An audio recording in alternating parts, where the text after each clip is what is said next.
También agradecido al Señor porque me permite acompañarles el día de hoy.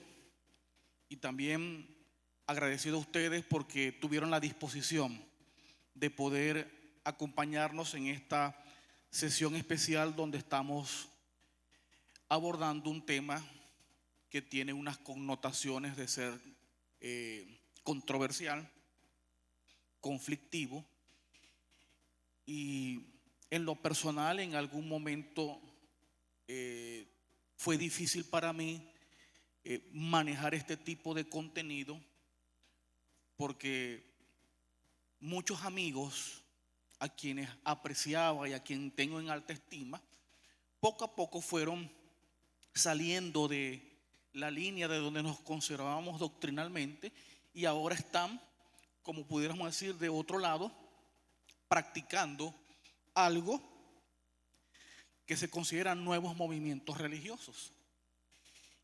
Y llega un momento donde uno trata de conservar la amistad, pero llega un momento donde se hace difícil tratar de estar de acuerdo en algunos aspectos.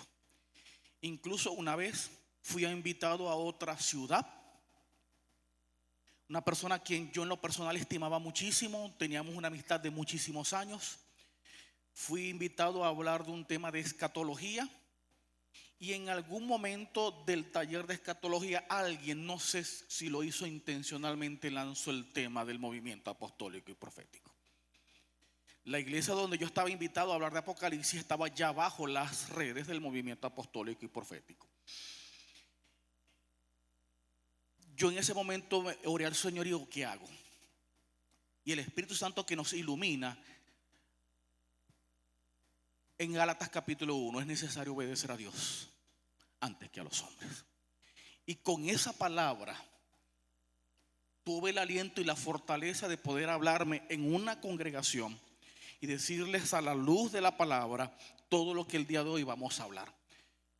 Cuando terminó la exposición, esa persona que yo estimaba me dice, no sé cómo te vas a ir a tu ciudad, no sé cómo te vas a ir a tu casa, pero aquí no vuelves más. Y estuve en el terminal de pasajeros como 8 horas esperando el favor de Dios de cómo regresar a mi casa. Ese es el precio de mantenerse firme, íntegro en cuanto a la palabra de Dios. El apóstol Pedro, un hombre de temperamento colérico, tiene a sus luchas, porque Pablo dice que tuve que resistirle cara a cara, porque en algún momento era y mostraba una cara con los judaizantes, pero también mostraba otro rostro con los gentiles. Y en este punto la tentación de muchos liderazgos es tratar de quedar bien con todos. Pero a la luz de Gálatas capítulo 1 no es posible. O crees una cosa o crees otra, pero no puedes creer las dos. Y ese fue el paso donde ya muchas personas no me invitan, ya no me consideran sus amigos, ya no me consideran incluso creyente, porque me dicen que yo estoy anclado a la antigua Babilonia y que ellos están bajo el nuevo mover o la nueva ola del Espíritu. Sí creo que uno no debe discutir, uno fija una posición a la luz de la palabra, porque sabe que es difícil cuando ya una idea está preconcebida, y aunque usted le demuestre argumentos y argumentos y argumentos, no va a ceder. Y termina entonces en una pugna de conflicto. Pero esto es una institución teológica. Aquí sí podemos abordar profundamente este contenido, porque ustedes son alumnos, son pastores que necesitan que su iglesia esté bien cimentado en la palabra de Dios. Amén. De forma muy general, todo lo que hemos venido hablando, el hermano amigo David, estamos hablando y entra dentro del contexto de lo que son religiones y sectas. En la clase magistral pasada vimos la perspectiva de lo que es el concepto de religiones y sectas, que abarca religiones, sectas, movimientos, creencias, cortes espirituales e ideologías. Pero la temática que la clase magistral así se ha solicitado, estamos hablando de los nuevos movimientos religiosos. Desde el punto de vista de la sociología, es lo que se considera un nuevo movimiento religioso, teniendo presente que la premisa, la esencia de lo que estamos hablando ahí son nubes sin agua. Ese es el lema de la clase magistral del día de hoy. Nuevos movimientos religiosos, porque es comparado, es referido como una nube sin agua. El texto bíblico referencial, yo le invito a que se ponga de pie un momento y me acompaña en la epístola de Judas, epístola universal de Judas. Judas 12, recuerde que es un solo capítulo el que posee Judas. 12 y 13, epístola universal de Judas. Cuando lo tenga, dígame por favor. Dice así la palabra de Dios: estos son manchas en vuestros ágapes, que comiendo impúdicamente con vosotros se apacientan a sí mismos. Nubes sin agua, llevadas de acá para allá por los vientos, árboles otoñales sin frutos, 2 veces muertos y desarraigados, fieras ondas del mar que espuman su propia vergüenza, estrellas errantes para los cuales está reservada eternamente la oscuridad de las tinieblas. Judas habla muy fuerte con respecto a lo que son los falsos liderazgos. Tengamos un momento de oración. Padre, en esta mañana venimos a buscar tu presencia para rendirte plena adoración, porque eres digno, Señor, eres digno por los siglos de los siglos. Señores, venimos acá con la disposición de prepararnos para la obra del ministerio. Te ruego, Señor, que el Espíritu Santo, que es el Maestro, que es quien nos capacita, siempre nos esté guiando a toda verdad. Que todo lo que se comparta acá sea para la edificación de tu iglesia, para la preservación de la sana doctrina, para que tu pueblo permanezca como baluarte de la verdad. Porque la iglesia es un baluarte de la verdad. Por tanto, guárdanos, Señor, de cualquier falsa doctrina, de cualquier engaño y de cualquier trampa que el maligno quiera engañar a la iglesia. En el nombre de Jesús, amén y amén. Le damos un aplauso fuerte al Señor, porque Dios es bueno, el Señor es fiel. Puede tomar asiento. Entonces estamos hablando acerca de forma muy general de religiones y sectas, pero la clase magistral del día de hoy nos lleva a un aspecto más específico que tiene que ver que dentro del campo de religiones y sectas abordamos lo que son los nuevos movimientos religiosos, teniendo como texto referencial la epístola universal de Judas, versículos 2 y 13. Específicamente el día de hoy, yo quiero compartir con ustedes y me acompañe a hablar, cuando estamos considerando los nuevos movimientos religiosos, vamos a hablar acerca de las engañosas nubes ministeriales, porque el lema es nubes sin agua. Entonces vamos a hablar acerca de esas engañosas nubes ministeriales. Las engañosas nubes ministeriales, donde nuestro propósito es disipar esas nubes polvorientas de estos nuevos movimientos religiosos que se están levantando. A manera de introducción, podemos tocar algo que tiene que ver con meteorología, con hidrometeorología.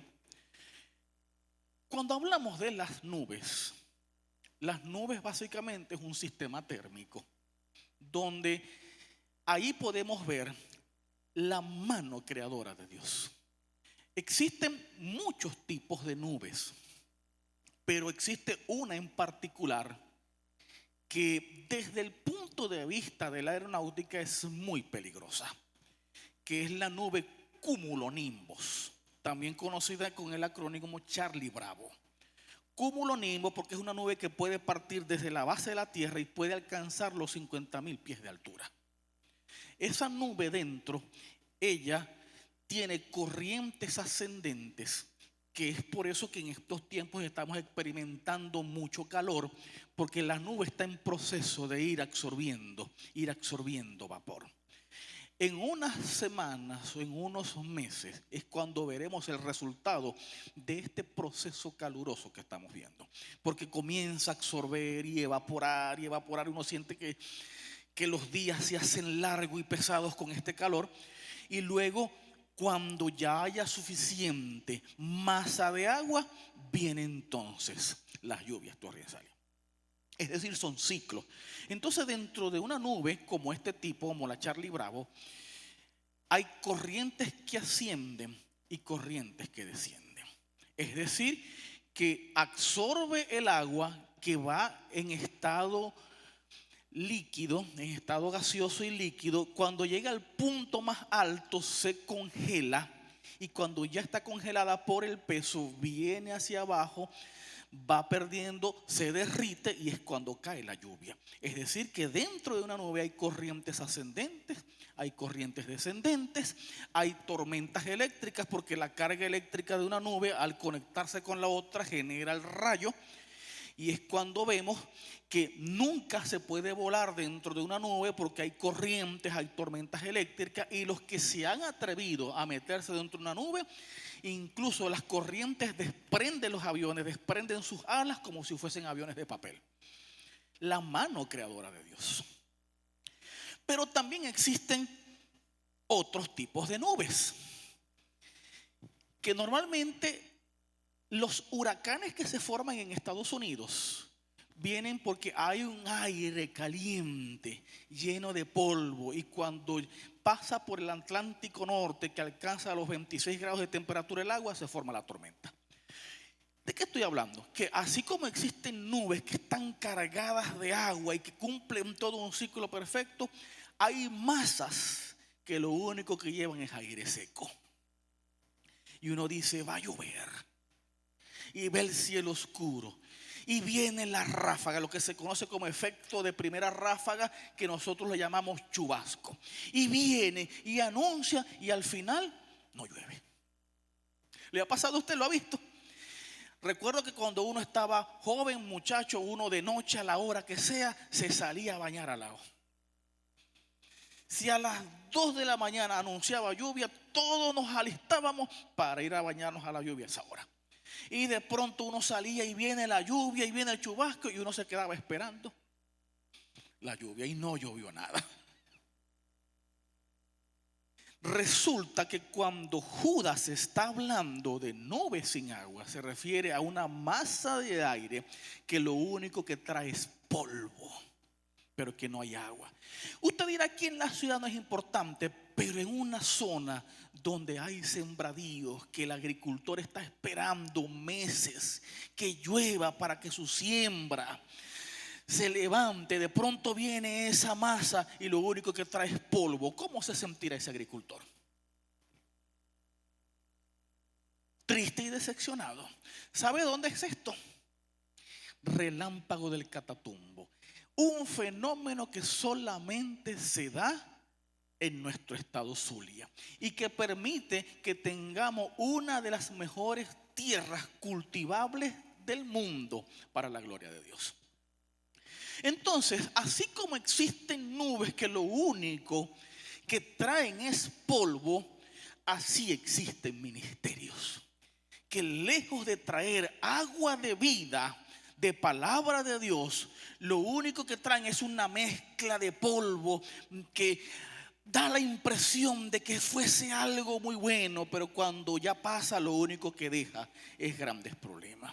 Porque donde llegan movimientos religiosos que no son acorde a la palabra de Dios, lo único que despierta son intrigas, pleito, molestia, murmuración, y no se siente, y aquí falta, y todo un ambiente de malestar, y terminan poco a poco creciendo, como le llamaron en algún momento, un evangelio de pecera, que lo único que hacen es buscar peces, pero de pecera. No van al mar a buscar peces, sino a buscar de otras iglesias y querer crecer a costa de las iglesias ya establecidas. Los movimientos religiosos, las sectas, no les gusta hacer el trabajo de cero. Les gusta ya captar gente que ha sido formada, preparada, para que es más fácil que me sigan a mí y no hacer el trabajo de cero. Entonces, entendiendo todo esto, que estamos hablando de las engañosas, y yo le sugiero, hermano, preste atención a este título: existen ministerios engañosos que son como nubes sin agua, que aparentan traer vida y lo único que traen es polvo. Es por eso que yo le propongo a usted en esta mañana la siguiente verdad. Los falsos ministerios básicamente son una fusión heterodoxa entre la verdad y la falsedad. Es decir, es una masa, como si pudiéramos hablar de las nubes, es una masa que lo único que hay una mezcla de verdad.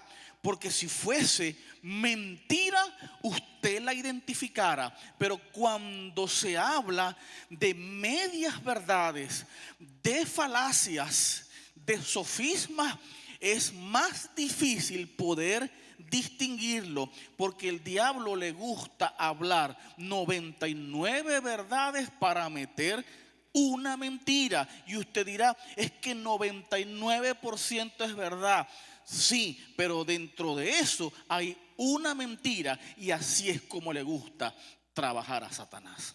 Por tanto, usted tiene que tener los ojos espirituales abiertos, sensible a todo lo que se dice, a todo lo que se habla. Tenemos que estar dispuestos a que la palabra de Dios sea quien nos pueda hablar en el día de hoy y nos hable en nuestras vidas.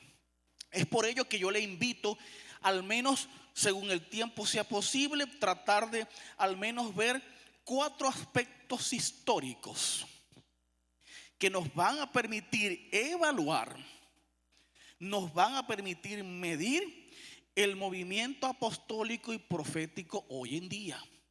Comenzamos con el primer aspecto, con el primer contexto. Ya el profesor nos adelantó algo: el período apostólico fundacional. Estamos hablando de los 12 apóstoles. A la luz del contexto histórico, nosotros vamos a ver el primer aspecto, que fue el período apostólico fundacional. Marcos capítulo 3, versículo 13 al 19.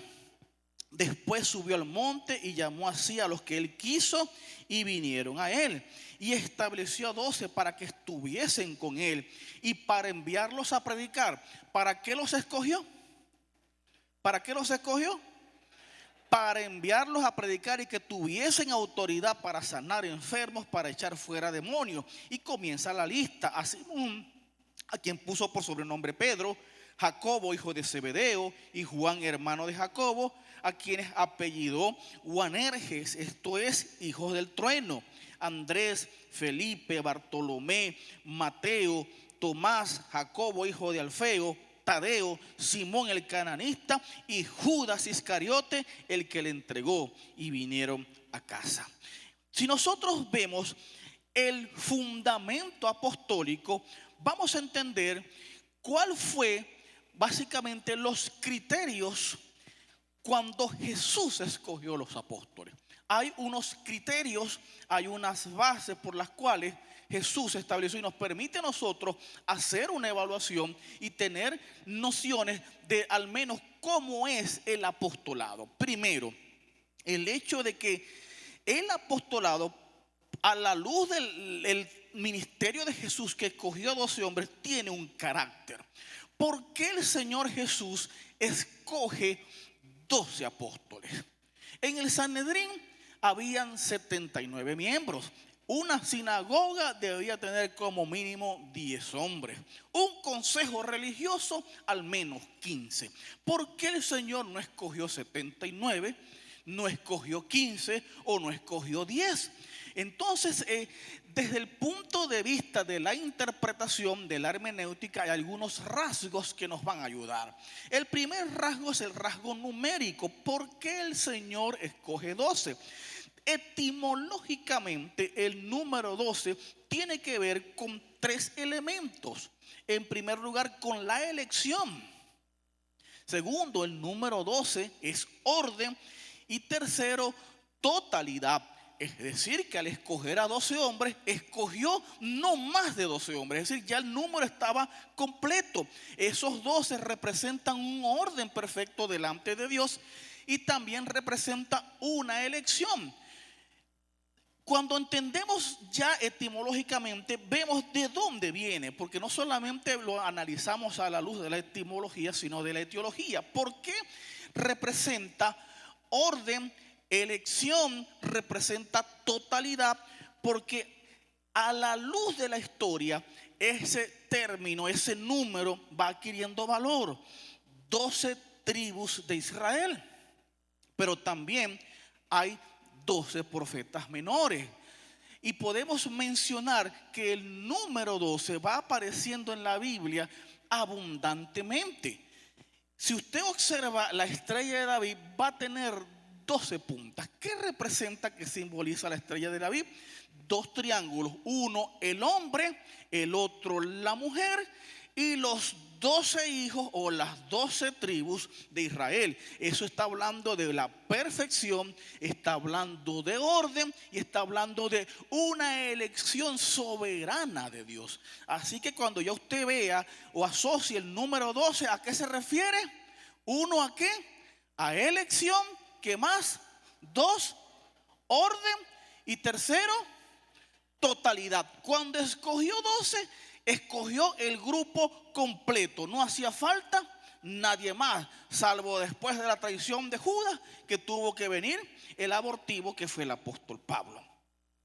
Entonces partimos de allí y vemos que no solamente el rasgo numérico, sino que a nivel escatológico también se nos fortalece ese número, porque en la gran tribulación van a haber 144,000 evangelistas que van a ser judíos, no va a ser la iglesia. 144,000. ¿Y cuánto es 144,000? 12 por 12 por 12 por 12, es decir, 12 elevado a la 2. Entonces 144,000. Pero también posterior a la gran tribulación, cuando termine incluso el milenio, que llegue el estado eterno con el establecimiento de la Nueva Jerusalén, va a haber 12 puertas para las 12 tribus de Israel, ¿correcto?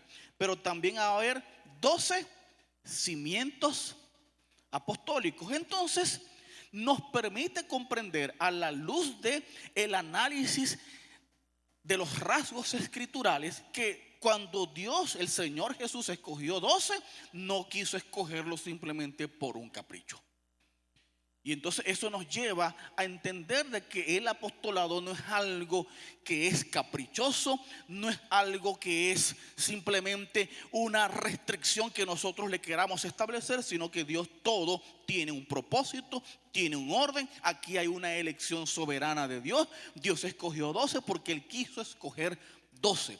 No está incompleto porque representa totalidad y representa el número de orden. Por eso que los 24 ancianos es doblemente perfecto, porque es 12 más 12, es decir, doblemente perfecto. Pregunto, ¿se comprende esto hasta ahora? ¿Verdad que sí? Entonces ya entendemos el carácter del apostolado. Aquí vemos en Apocalipsis 21, me llevó en el espíritu a una montaña grande y elevada y me mostró la ciudad santa, Jerusalén, que bajaba del cielo, procedente de Dios. Resplandecía con la gloria de Dios y su brillo era como el de una piedra preciosa, semejante a una piedra de jaspe transparente. Tenía una muralla grande y alta y 12 puertas custodiadas por 12 ángeles, en las que estaban escritos los nombres de las 12 tribus de Israel. 3 puertas daban al este, 3 al norte, 3 al sur y 3 al este. La muralla de la ciudad tenía 12 cimientos en los que estaban los nombres de los 12 apóstoles del Cordero. Entonces, cuando hablamos del carácter del apostolado, el número nos indica que fue una elección soberana, ordenada y completa. Hay rasgos escatológicos que resaltan el hecho de que van a aparecer los nombres de los 12 apóstoles, 12 tribus de Israel, pero hay un rasgo arquitectónico. Utilizando la figura arquitectónica, entendemos, hermanos, que el apostolado tiene un carácter único e irreemplazable. ¿Sabe por qué? Porque una edificación maneja 3 elementos. Los que conocen de ingeniería civil, de obras civiles y de arquitectura deben saber que una edificación goza de 3 elementos. La primera es la infraestructura. La infraestructura no se ve, pero es la que sostiene esta edificación. La infraestructura es la piedra angular, donde están los cimientos. Y mientras más alto sea la estructura, los cimientos tienen que ser más profundos. Esa es la ley del sabio y del necio. El sabio edificó sobre la roca, el necio edificó sobre la arena. Entonces, y esas piedras angulares incluso están marcadas, que cuando se vaya a modificar la estructura, no toquen la piedra angular.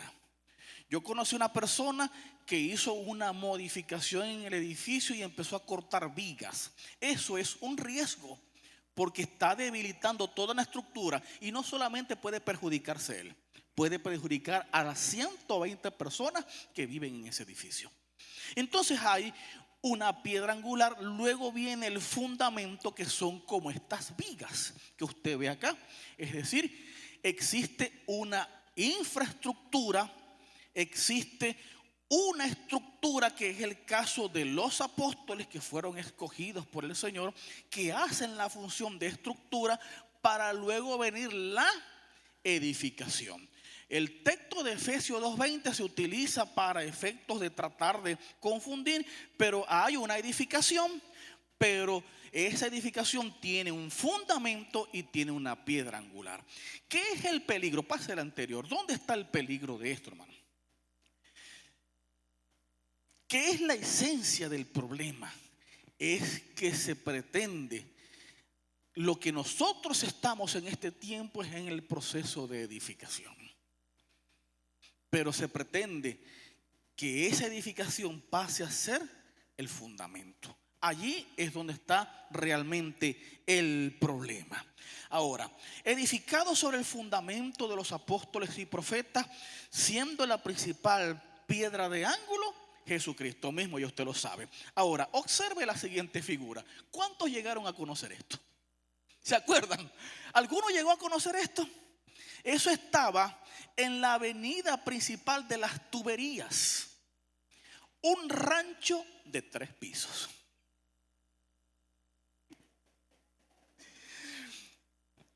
Pregunto, ¿quién de ustedes se atrevería a vivir en el último piso? Si está muy urgido por casarse, yo se lo presto. Bueno, debo darle una mala noticia. ¿Sabe qué pasó? Se quemó.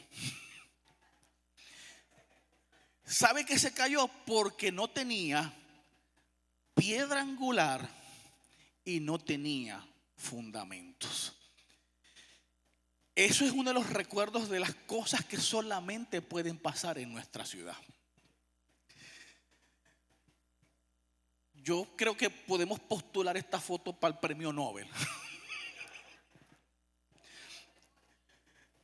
Entonces, hermano, los movimientos religiosos que busquen desplazar el fundamento apostólico están construyendo estructuras espirituales. La anterior, están construyendo estructuras espirituales similares a esta. Van a crecer, se van a llenar de gente, pero no tiene fundamento. Y si se busca desplazar el fundamento, tarde o temprano incluso la piedra angular, que es Jesucristo, también va a ser desplazada. Porque el hambre de poder, el hambre de gloria, del hombre querer que lo reconozcan, que lo vean como la figura primordial, lleva entonces a robarle la gloria al mismo Jesucristo. Amén. Que el Señor nos ayude. Entonces, el apostolado tiene un carácter. No los dice los números en la Biblia, no los dice la profecía y no los dice también las figuras. Uno siembra, uno recoge, hay una piedra angular, hay unos fundamentos y esa estructura ya ha sido establecida por Dios. Cuando yo me afano en querer imponer y en querer pretender decir que sí hay movimientos, que sí están vigentes, es una forma de querer destruir lo que ya Dios estableció como un modelo organizacional para la iglesia de Cristo. Amén. Entonces, ahora, el llamado de Jesús también me permite establecer un perfil. Creo que ya le comentaron algo de eso. ¿Cuáles son los requisitos? Según Lucas 6, más adelante Hechos, estar escogido personalmente por Jesús. Pero me llama la atención que no solamente está escogido personalmente por Jesús, sino establecido personalmente. ¿Cuántos años tuvo Jesús con sus discípulos? 3 años. Cuando se habla de establecer, es dejarlos listos, preparados, aptos para cuando ya Él no esté, los discípulos, sus líderes puedan continuar el trabajo de forma fiel, sin ellos robarse el ministerio que Jesús les entregó, sino que sean fieles. Entonces fueron escogidos personalmente por Jesús, fueron establecidos, preparados, que se le pueda delegar la confianza de decir: yo no estoy, pero usted va a seguir el trabajo de manera fiel. Ahora, pastores, líderes, yo le pregunto, si usted por alguna razón debe ausentarse de la iglesia, ¿tiene alguien en quien confiar? Que usted puede decir: yo me retiro, pero hay alguien que va a continuar el trabajo con el mismo celo, con la misma pasión y con la misma seriedad, de que no va a destruir o a contaminar el trabajo que ya se inició. De eso se trata, escoger, establecer. ¿Para qué? Para ser testigos. Porque básicamente un enviado, como enviado de Jesucristo, tenía que tener evidencias sólidas, testigos oculares de lo que fue su vida, obra, muerte y resurrección. ¿Por qué? Porque una vez que Jesucristo ascendiese y que los apóstoles comenzaran el ministerio, iban a tener una lucha fuerte con respecto a toda clase de falsas doctrinas, herejías, y necesitaban dar evidencia consistente de la obra de Cristo. Entonces es un perfil que es exigente, es un perfil que hace el apostolado muy estricto y muy selectivo.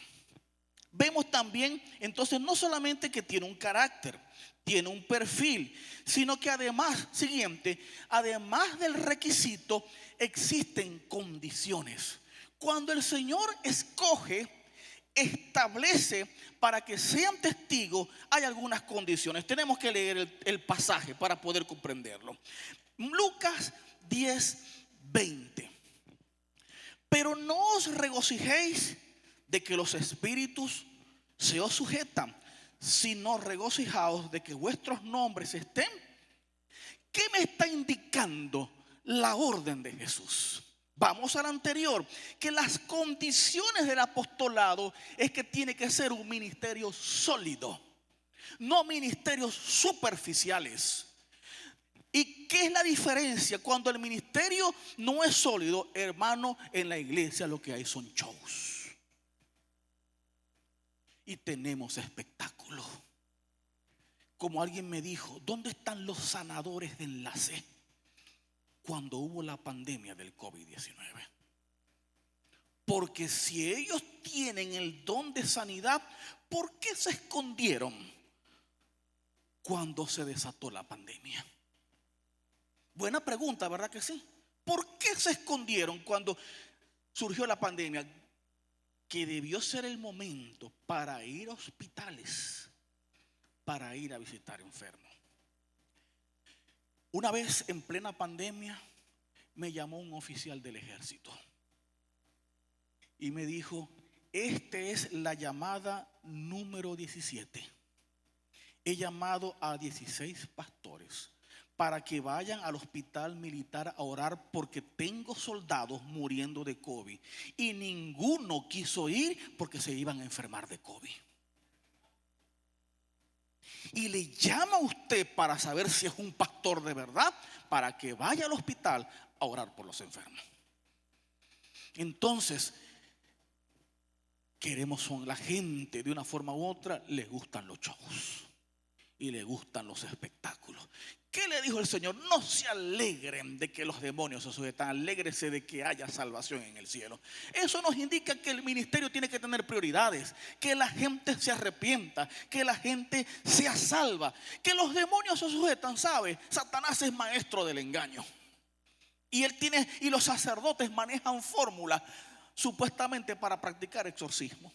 Satanás también engaña.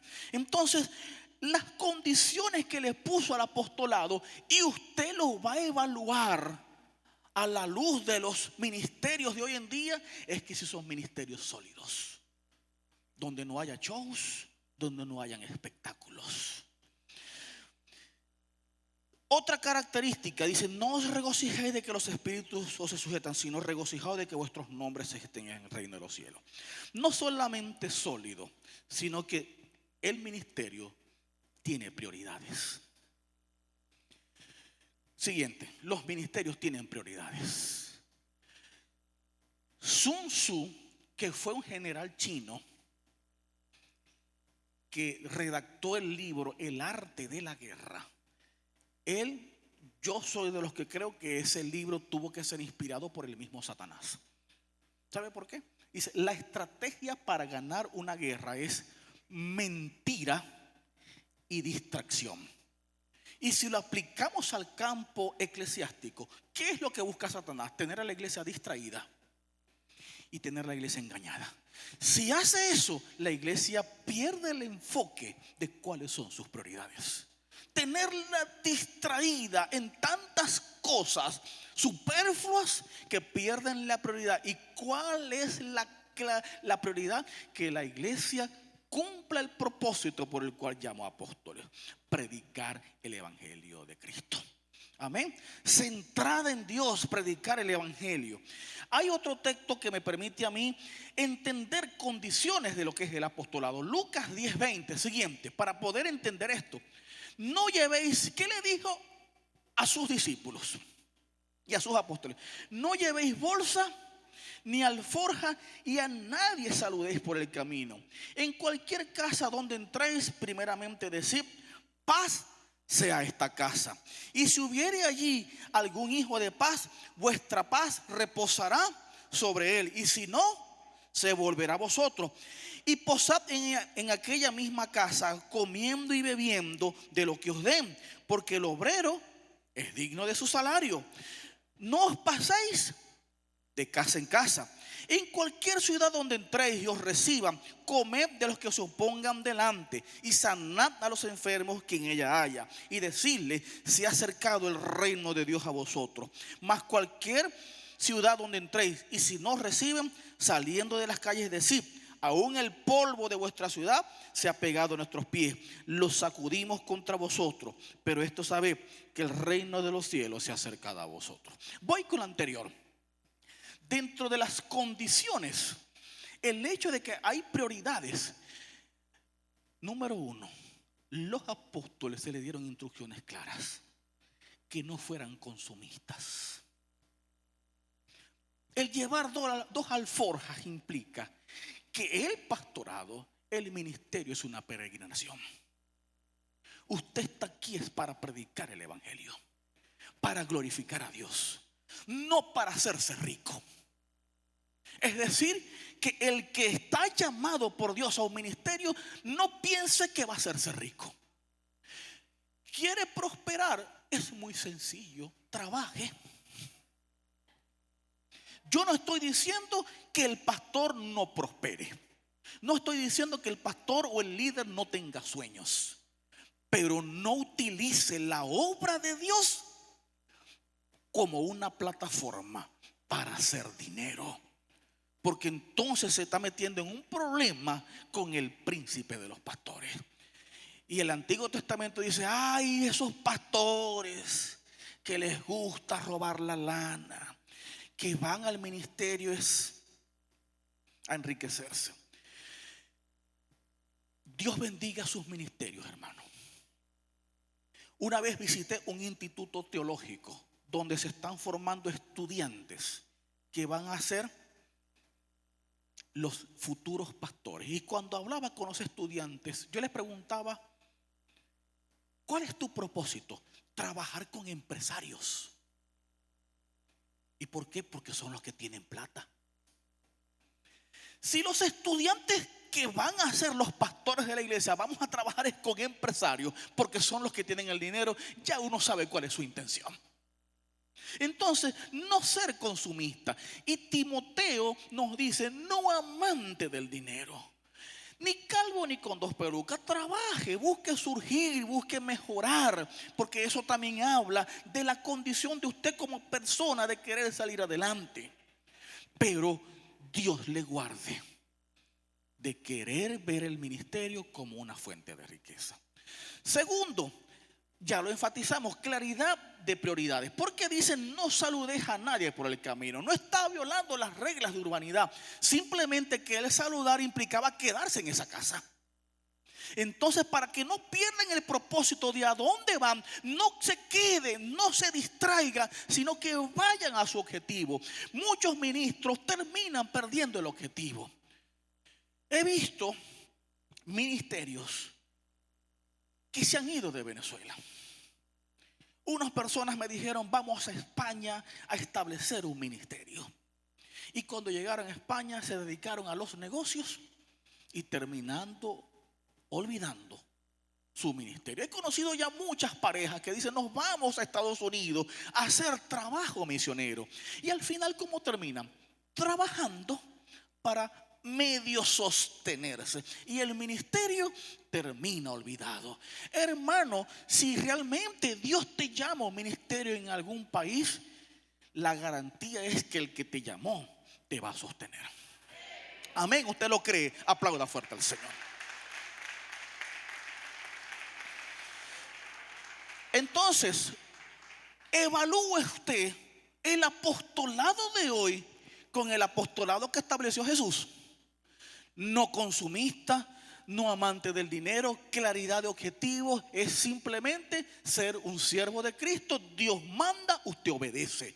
Tercero, un hombre pacificador. Dice: en cualquier casa que entréis, decid: paz sea esta casa. Es decir, que usted es un instrumento de Dios para la pacificación de hogares, para la pacificación de la ciudad, para la pacificación de un país. Dios no va a utilizar a hombres iracundos, a hombres conflictivos, a hombres amargados, que donde llegan, sí, conozco hombres amargados. Por ahí vi un predicador que hasta le tiró un trapo al baterista de la iglesia porque no estaba entonado como él. Y esta noche lo mato si él no hace lo que yo le digo. Bendito sea el Señor. Es un hombre pacífico. ¿Y sabe qué implica que ser pacífico? Que la gente a usted lo va a maltratar, lo va a ofender, lo va a irrespetar. Pero como usted es pastor, siervo del Señor, usted no puede tratarlo igual. Amén. Y para eso se necesita el carácter de Cristo, el temple del Espíritu Santo, para mantenerse firme. Amén. Alabado sea el Señor. Hombre pacífico. He visto predicadores que maldicen, apóstoles que le mandan al otro al infierno. No está en el corazón de un hombre de Dios. Es un pacificador. Y otra cosa: de los que opongan en la mesa, come, sea agradecido. Un apóstol bíblico no llega a exigir un hotel de 5 estrellas, ni que le pongan un plato o una alfombra roja. Usted y yo sabemos lo que se pasa. Si usted viaja en el ministerio, usted me va a entender. Una vez fui invitado a un pueblo, un caserío, Trujillo adentro. Y llego ya como a las 9 de la noche y me ponen un plato de caraota, un pocillo de café y un vaso de samerito. Yo digo, si amanezco vivo será por milagro del Señor. Dios mío, en tus manos encomiendo mi espíritu, porque lo que me espera en la noche, caraotas, sameritos y café, la cena. Y me acordaba de las palabras de Jesús: lo que te pongan en la mesa, eso comer. Ay, Dios, pastores, Dios los ayude. No le digo el nombre para que no. Y en la mañana yo parecía una mujer embarazada. Yo digo, ahora entiendo lo que son 9 meses con yo, Padre Santo, Señor. Y yo digo, y Señor, y tengo que ir una vez al mes. Esa me faltan 12 visitas más. Entonces, como siervos del Señor, no estamos para que nos pongan alfombras para hotel 5 estrellas. Y si le digo el cuento de la habitación, la mitad de la habitación tenía techo y la otra no tenía techo.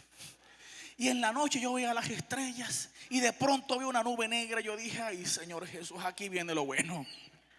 Y comienza a llover y la mitad del cuarto se llenó de agua, y durmiendo acurrucado, y al día siguiente predicar en la escuela dominical, aventado y mojado.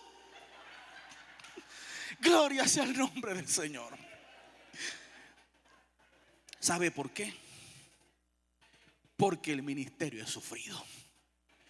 El carácter de un ministro se forja en las pruebas, para cuando Dios en su gracia lo lleve a una posición privilegiada, Él tenga los pies en la tierra. Alabado sea Cristo Jesús. Le pasó al siervo José, que estuvo cárcel, vendido por sus hermanos, engañado, pero cuando llegó a ser primer ministro, honró a Dios en esa posición. De eso se trata, que Dios muele nuestras vidas, trata con nuestro carácter para que estemos aptos para su ministerio. Y el texto nos sigue diciendo: comed de lo que os ponga, si sanad a los enfermos en ella, y decid, se ha acercado el reino de Dios a vosotros, indicando que no es consumista, tiene claridad de objetivo, es pacificador, es agradecido con lo que Dios bendiga, es un hombre piadoso. ¿Qué es un hombre piadoso? Un hombre entregado y sensible a la obra de Dios, que no ve el ministerio como una profesión. El ministerio no es una profesión. ¿Qué significa una profesión? Un psicólogo, que Dios bendiga a los psicólogos, trabajan en un consultorio y terminan el consultorio y van a su casa. Y ya cumplió con su trabajo. Un pastor no puede pensar que está cumpliendo una profesión. Yo trabajo de 8 a 6 y de 6 no atiendo a nadie. Sí, Luis. El pastor es el que tiene que tener el teléfono 24 horas disponible. Sí, Señor. Y hay lugares, porque también he estado allá, en las zonas rurales respetan más al pastor que al médico. Antes de llevar a un enfermo, primero piden que el pastor venga a orar por él y después lo llevan al médico. Es un privilegio que usted tiene. Entonces, estamos hablando que usted tiene que ser sensible a las necesidades. Un hombre piadoso que está sensible al dolor de los demás. Pero si vemos el ministerio como una profesión, hemos llegado al caso incluso donde una vez este coronel que me llamó me dijo, una de las personas que llamé me dijo: ¿y qué ofrenda me vas a dar para ir a orar por el enfermo allá en el hospital? Hasta por las oraciones ya están cobrando. Si me das una ofrenda, yo voy a ir al hospital a orar por los soldados que están enfermos. A ese nivel, hermano, de descaro hemos llegado. Entonces Jesús nos dice claramente cómo fue el perfil, las condiciones de los hombres que Él escogió. Y usted evalúa a la luz del día de hoy si esto se apega al criterio bíblico. Entonces vamos con el tercero. Hay una misión: no instalar ni crear movimientos religiosos. Porque el Sanedrín necesitaba 71 personas, el consejo judío 15 y la sinagoga 10 personas. ¿Por qué escogió a 12? Porque él no buscaba crear estructuras religiosas, sino el mensaje es claro: el reino de los cielos se ha acercado a vosotros. Que el evangelio de Cristo, que es la llave de la salvación, la gente lo pueda conocer. No buscamos movimientos, no buscamos crear franquicias eclesiásticas que ya existen. Ya existen franquicias eclesiásticas. Por mencionarles una, el movimiento G12 anda ofreciendo franquicias. Usted me otorga el 30% de sus ingresos y nosotros le creamos la estructura piramidal para que su congregación crezca. Franquicias eclesiásticas. Entonces hay una misión, no es establecer movimientos religiosos. ¿Cuál es la misión? Simplemente no instalar un gobierno humano. ¿Por qué? Los judíos buscaban a Jesús para que fuese un líder político, para que los pudiese liberar del yugo de Israel. Existe una tendencia dentro del movimiento apostólico y profético que sostiene que tenemos que lograr las presidencias de las naciones. Oramos por los gobernantes y yo oro para que el Espíritu Santo toque a nuestros gobernantes de una forma u de otra. Si no se arrepienten por las buenas, que el Espíritu Santo haga su trabajo para que reconozcan como Nabucodonosor que el cielo es el que manda. Entonces no estamos aquí para establecer dominionismo políticos, porque lamentablemente la política corrompe. Y si un hombre que ha sido llamado al pastorado decide ocupar la presidencia de un país, está renunciando al más importante de los ministerios, que es el llamado pastoral. Y un llamado pastoral no puede rebajarse para ocupar la presidencia de un país. El que pone las manos en el arado no puede mirar atrás. Entonces no estamos aquí para dominionismo, ni mucho menos caudillismo. El caudillo es aquel que quiere estar en la cima. Un liderazgo sano ocupa una posición privilegiada y busca ser instrumento de Dios a través de la dirección. El caudillo es aquel que tiene que tener el control de todas las cosas. Y todo se hace a mi manera y nada pasa sin su absoluto control y sin su permiso. Entonces, ¿cuál es la misión? No es movimientos religiosos, no es movimientos políticos, simplemente predicar el evangelio. Esa fue la misión. ¿Para qué escogió a 12 hombres con privilegios? Para que predicasen el evangelio y tuviesen las evidencias. Yo vi a Jesús, vi sus enseñanzas, vi sus milagros, vi su muerte y vi su resurrección. Predicar el evangelio, haciendo discípulos para Cristo, que dice: id y predicad el evangelio a toda criatura, es decir, a todo el mundo. ¿Qué es lo que hace el apostolado? Ir a donde no hay presencia evangélica. Uno de los países más difícil para el evangelio es Nigeria. Toda la semana están quemando congregaciones, porque ahí existe un grupo radical islámico llamado Boko Haram, que secuestra, asesina y quema iglesias. Y en una congregación en Nigeria le mandaron el aviso al pastor, registrado en la internet: si siguen congregándose, les vamos a quemar la congregación. No se reúnan el domingo, porque los quemamos vivos. Y fue el servicio donde más hubo personas. ¿Qué hubiese pasado en nuestro contexto?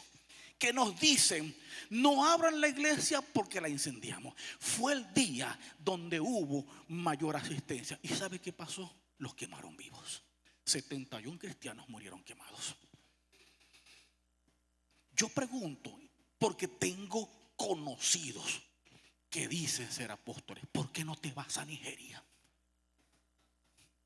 Porque allá hace falta hombres valientes que prediquen el evangelio. No, Señor. Haced discípulos. Segundo, enseñándoles que guarden todas las cosas.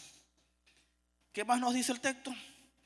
Por tanto, id y predicad el evangelio a toda criatura, bautizándolos en el nombre del Padre, del Hijo y del Espíritu Santo, y enseñándoles que guarden todas las cosas. Hacer discípulos, guiarlos para que ellos puedan ser también testigos de Cristo, porque el bautismo es una forma de testificar públicamente que yo tengo un encuentro con Cristo Jesús. El trabajo es hacer discípulos, que ellos puedan dar fe de que conocen a Cristo y formarlos en la verdad del Señor.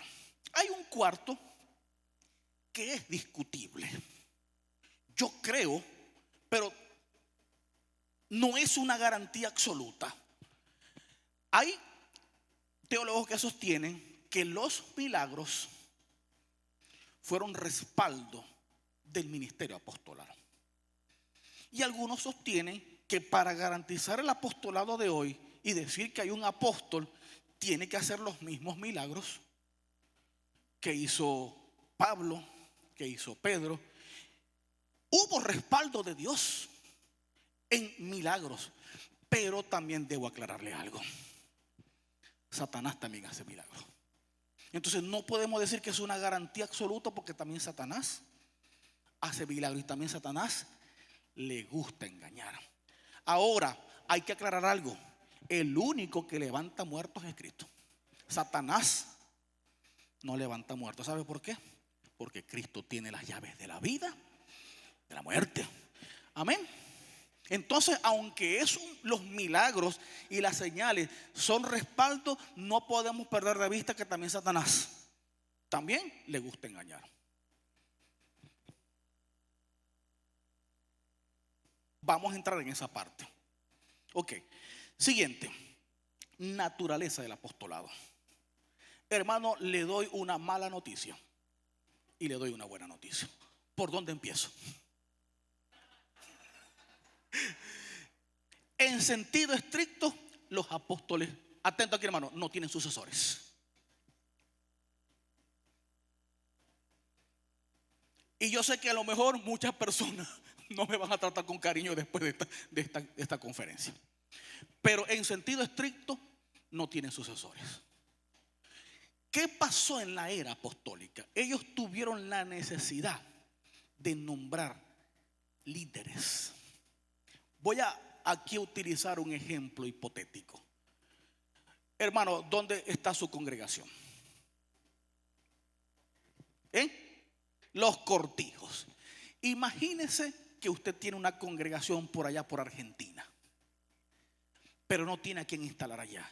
Y allá hay testigos de Jehová, mormones, ¿qué más? Satanistas, adventistas. ¿Qué tiene que hacer usted? Buscar un hombre idóneo y mandarlo para allá para que defienda la fe frente a todos unos movimientos que están alrededor. Porque si usted se descuida, esos movimientos pueden hacer estragos. ¿Qué hicieron los padres apostólicos? Clemente de Roma tuvieron que nombrar hombres, pero a esos hombres los llamaron apóstoles, pero ellos estaban claros que no habían sucesores. ¿Por qué se les llamaron apóstoles? Porque fueron enviados. ¿Para qué? Para enfrentar el ataque de una corriente que estaba muy fuerte llamada gnosticismo. Y necesitaba hombres que tuvieran el mismo celo que tuvieron los apóstoles por la palabra para defender el evangelio. Es decir, que no buscaron hombres ni por su carisma, ni porque hablaran bonito, ni porque tuvieran una posición privilegiada. Simplemente hombres idóneos que defendieran la fe del evangelio. ¿Estamos claros?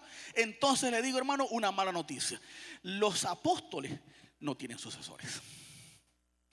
Y le doy una buena noticia. ¿Cuál es la buena? Siguiente, hermano. ¿Cuál es la buena noticia? Mi hermano el Gallo, amado hermano Gallo, a quien amo en la verdad. Ajá, la buena noticia, ya le di la mala. Y yo también te digo que tú eres Pedro y sobre esta roca edificaré la iglesia. Y las puertas del Hades no prevalecerán contra ella. En sentido amplio, ¿qué es lo que está? Dale la siguiente, hermano, por favor. ¿Qué es lo que está vigente? Siguiente. Cumplir el mandato. ¿Qué es lo que está vigente? Predicar el evangelio. El apostolado no tiene sucesión, pero el mandato que ellos recibieron, nosotros sí tenemos que cumplirlo. Amén. Pregunta, hermano, ¿le gusta la mala noticia o le gusta la buena? Tenemos una buena noticia.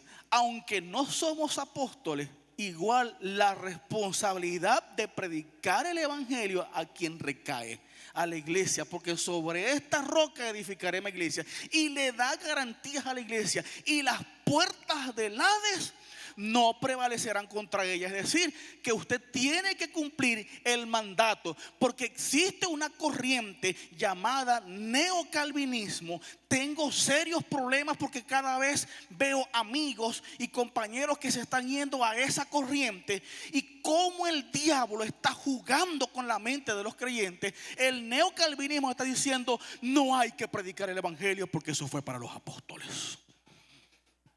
Estando en una iglesia en Maracaibo, escuché a un predicador que dijo: la iglesia no está para predicar el evangelio, solamente para adorar a Dios. ¿Sabe qué es eso? Un autogol que la misma iglesia se está metiendo. Porque el neocalvinismo dice que las personas están predestinadas y ellas solitas van a venir a Cristo. Y por tanto, si yo predico el evangelio, estoy metiéndome en el trabajo del Espíritu Santo. Como el diablo está engañando para que no se cumpla el mandato que nos fue entregado a través de los apóstoles. Pregunta técnica: ¿aquí hay un militar o alguien que estuvo en el ejército? ¿Cuál es la diferencia entre el ejército y la infantería de marina? ¿Cuál será la diferencia?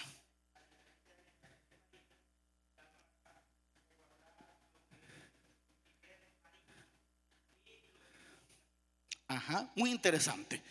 Ok, le amplío la información. Son componentes de las Fuerzas Armadas. Pertenecen a un solo componente. La infantería marina es la primera que va al combate y toma el control de la posición. Y luego que la posición está asegurada, se la entrega al ejército. Los apóstoles cumplieron una labor de infantería. Los que fueron adelante tomaron control y luego se lo entregaron a la iglesia. La iglesia sigue haciendo el trabajo que le fue delegado a los apóstoles. Entonces, hermano, es una mala noticia, pero es una buena noticia. Si alguien está empeñado en querer tener títulos, realmente está olvidando la esencia del ministerio apostólico, que es predicar el evangelio. Y para predicar el evangelio no se necesita ser apóstol, simplemente un corazón dispuesto y sincero. Amén. Señor nos bendiga. Vamos con el aspecto número 2. Aspecto número 2. Período posapostólico. ¿Qué pasa?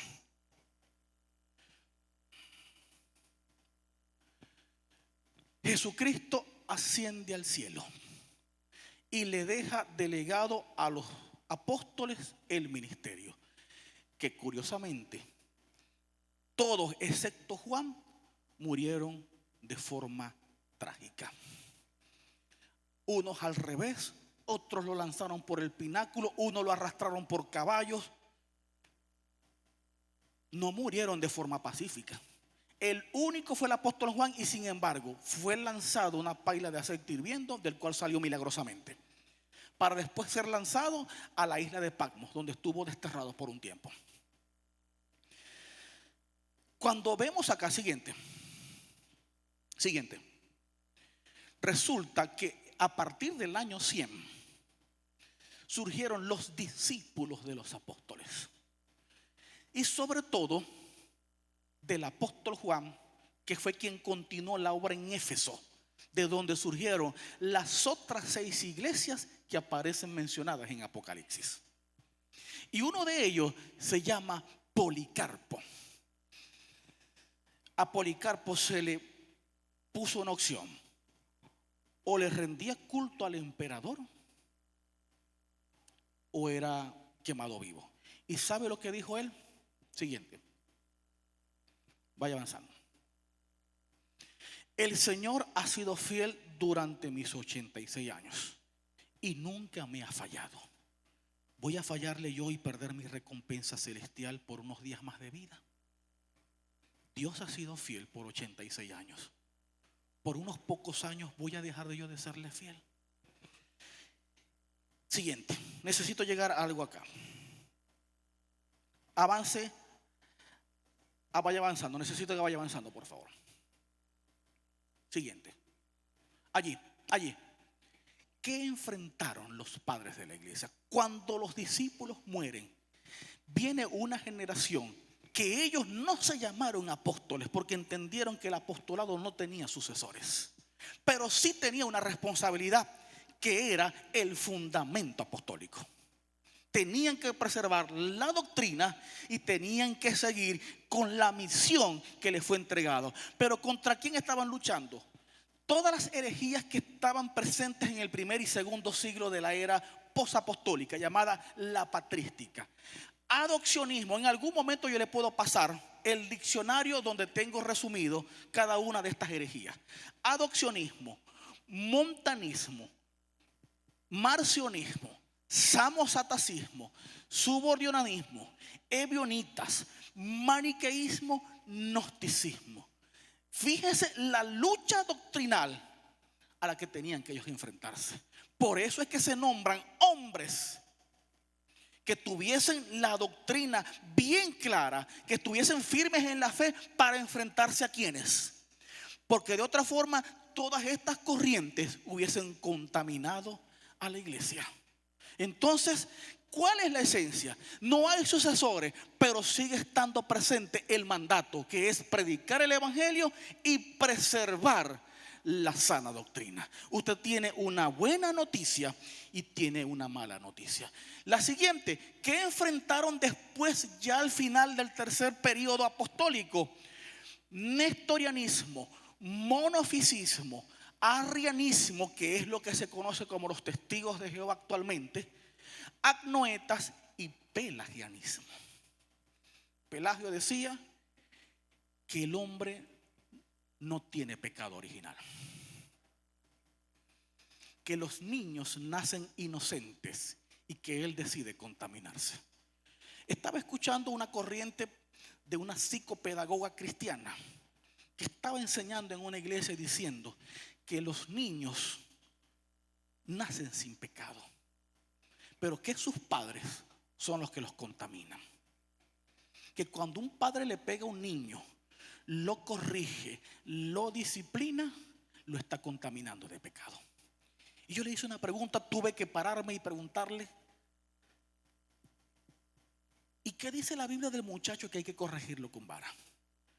Lo vas a traumatizar, porque así lo demuestra la ciencia. Y eso me está queriendo decir que muchos psicopedagogos y mucha gente está enseñando pelagianismo, que después Sigmund Freud, en su teoría del psicoanálisis, dice que el hombre nace puro, pero es que él decide contaminarse en la sociedad.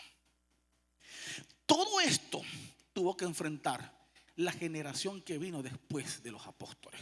Por eso es que tuvieron el mismo deber, la misma razón, y ellos fueron llamados apóstoles, pero estuvieron claros que no habían sucesores, porque la misión sigue estando presente: predicar el evangelio y preservar la sana doctrina. Amén. Nos ponemos de pie entonces para que estemos orando. Estaremos orando por ustedes porque estamos claros: no hay sucesores apostólicos.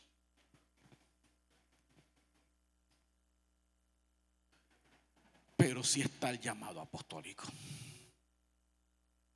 Porque lo que le entregó a los apóstoles, ¿quién lo asume hoy en día? La iglesia de Cristo.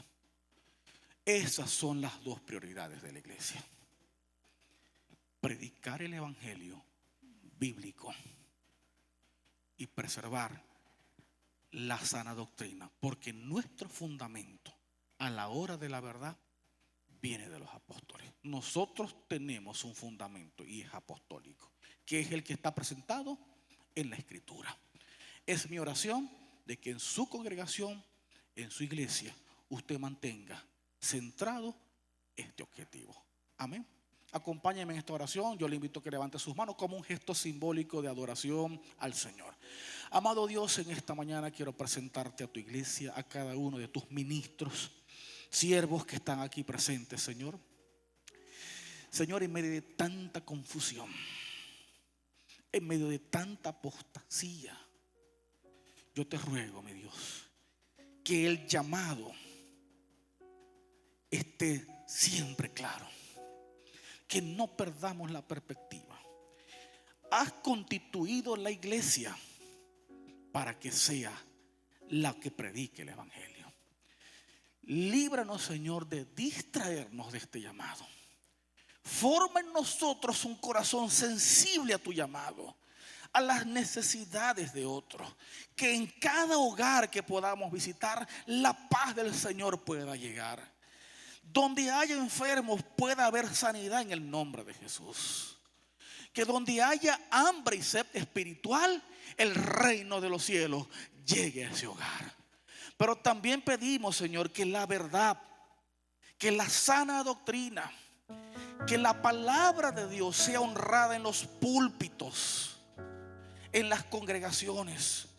Líbranos, Señor, de hablar de humanismo, de colocar al hombre como centro, de robarle la gloria a Dios, sino que en todo tiempo tu palabra sea exaltada, que en todo tiempo tu nombre sea glorificado por los siglos de los siglos.